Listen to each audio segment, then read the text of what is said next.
हमें ज्वाइन किया है माहिर कानून एहसन भून साहब ने। बहुत शुक्रिया आपके वक्त का।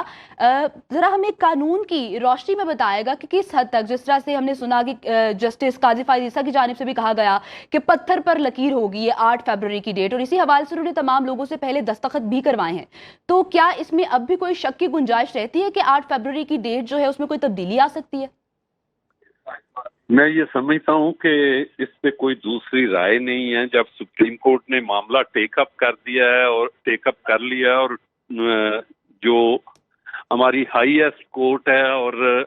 आइन की पासदार भी है और कस्टोडियन भी है, और जस्टिस काजी फायज़ ईसा अपनी रेपुटेशन के हवाले से एक इंतहाई इम्पार्शल जज हैं जी। हम तवक्को करते हैं कि वो जो आर्डर करेंगे उसको इम्प्लीमेंट भी करवाएंगे। ये बात उनकी ठीक है कि इलेक्शन तो 90 रोज में होने चाहिए थे, लेकिन one of the other reason कुछ लोगों ने जिनका कॉन्स्टिट्यूशनल रोल था उन्होंने प्ले नहीं किया, जिस वजह से ये सारी चीजें तत्तल का शिकार हुई। और मौजूदा हालात में मैं इसलिए ये कह रहा हूँ कि काजी फायज़ ईसा साहब he is the first chief justice जिस ने अपने इख्तियारात जो हैं उसमें कमी की है। पहले चीफ जस्टिस हैं। जिस तरह अपना प्रेसिडेंट जरदारी जो थे उन्होंने अपने इख्तियारात में कमी करके 18 वो अमेंडमेंट के जरिए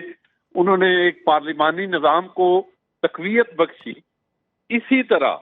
मैं समझता हूँ कि ये काजी फायज़ ईसा साहब ने जो वकला का एक देरीना मुतालबा था उसके नतीजे में जो मार्ज़ वजूद में आया supreme court practice and procedure act, उसको अप होल्ड होना और उसके बाद चीफ जस्टिस के इख्तियारात को बेंच बनाने का और केसेस की फिक्सेशन का डाइल्यूट करना इंस्टेड ऑफ 1 जज और 3 जजेस तक देना, ये बहुत बड़ी पेशरफ्त है। इसी तरह 184(3) के हवाले से जो भी जजमेंट आए उसका अपील का हक देना, ये भी बहुत बड़ी पेशरफ्त है। तो मैं समझता हूँ कि मौजूदा हालात में सुप्रीम कोर्ट ऑफ पाकिस्तान जो रोल प्ले कर रहे हैं और जो ऑब्जर्वेशन हैं, मेरा सबसे पहले उस वक्त भी ये था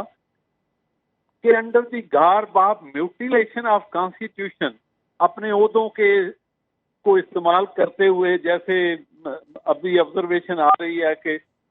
एक आइन नहीं इजाजत देता कि मौजूदा खास हालात में आप इलेक्शन आप नहीं असम्बली तोड़ सकते, तो ये मैं समझता हूँ कि उसके बाद भी कोई अमल करता है तो वो that is mutilation of the constitution. इसी तरह अगर कोई जज ऐसा फैसला देता है जैसे आर्टिकल 63A का इंटरप्रिटेशन की, मैं उसको खास तौर पे कहता हूँ कि जिसके नतीजे में सुप्रीम कोर्ट ने ये होल्ड किया कि एक MPA या MNA जो वोट जिसने अगर वो देता है, एक तो वो काउंट भी नहीं होगा, तो दूसरा ये कि वो सीट भी लूज कर जाएगा जी। ये भी mutilation of constitution and abrogation of constitution है। इसमें री राइटिंग ऑफ द कॉन्स्टिट्यूशन है। तो उस हवाले से उन जज साहबान के हवाले से भी जरूर नोटिस लेना चाहिए सुप्रीम कोर्ट को, क्योंकि सुप्रीम कोर्ट में होता ये है कि अपने जहां भी जो भी मामला है उसमें जो उसका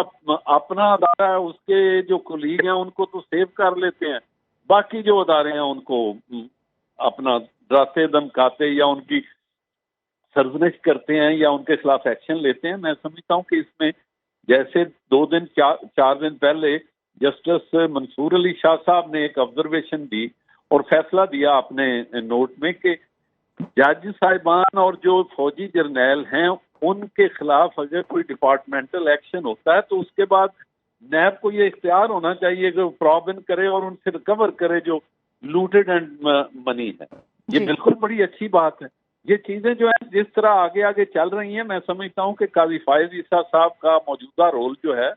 वो एक काबिल सताइश है, और हम तवक्को करते हैं कि वो आइन की पासदारी को मुमकिन यकीनी बनाएंगे और इलेक्शन की जो तारीख दी जा रही है उस पे इलेक्शन जो है वो इस मुल्क के पार्लिमानी और जमहूरी इस्तेकाम के लिए बहुत जरूरी है, उसको भी ये यकीनी बनाए। अब खबर आपकी दस्तरस में हर वक्त बर वक्त। अभी सुनो न्यूज के YouTube चैनल को सब्सक्राइब कीजिए, बेल आइकॉन पर क्लिक कीजिए और बाखबर रहिए मुल्की और बैनुल अक़वामी हालात से यकीन के साथ।